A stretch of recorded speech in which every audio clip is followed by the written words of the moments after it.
सब सुन रहल छी एपी प्रोडक्शन की प्रस्तुति।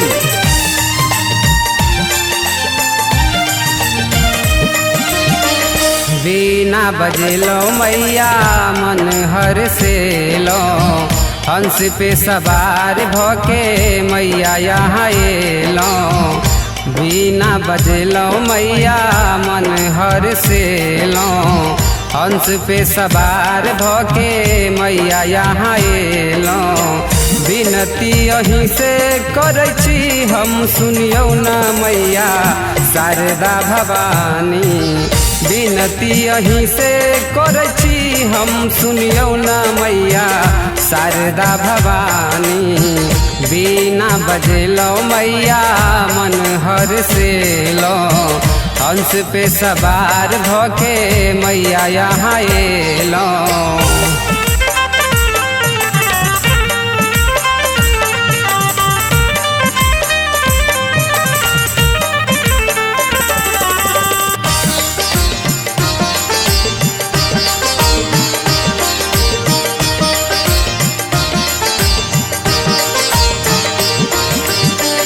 ज्ञान के दानी छी माँ ज्ञान बटै छी, मूर्खों के मैया यहाँ ज्ञानी करै छी।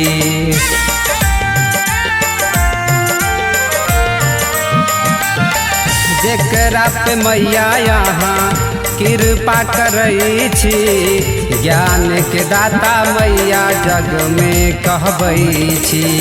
सपना करै छी सबके पूरा सुनियो न मैया शारदा भवानी।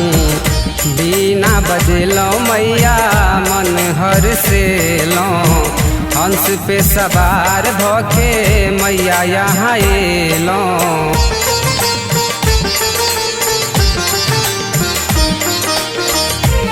एखन अपने सब सुन रहल छी एपी प्रोडक्शन की प्रस्तुति।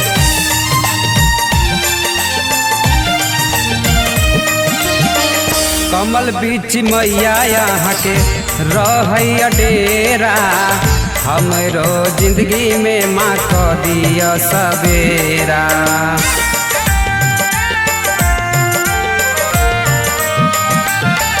पंचमी के दिन मैया करै छी बरतिया, साँझ सवेरे मैया निहारै छी सुरतिया।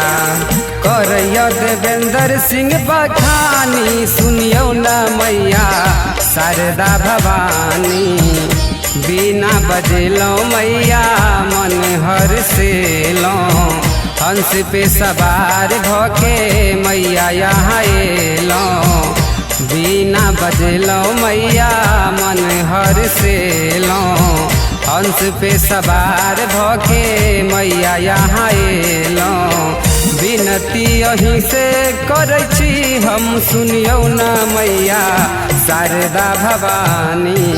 बिनती यहीं से करै छी हम सुनियो न मैया शारदा भवानी।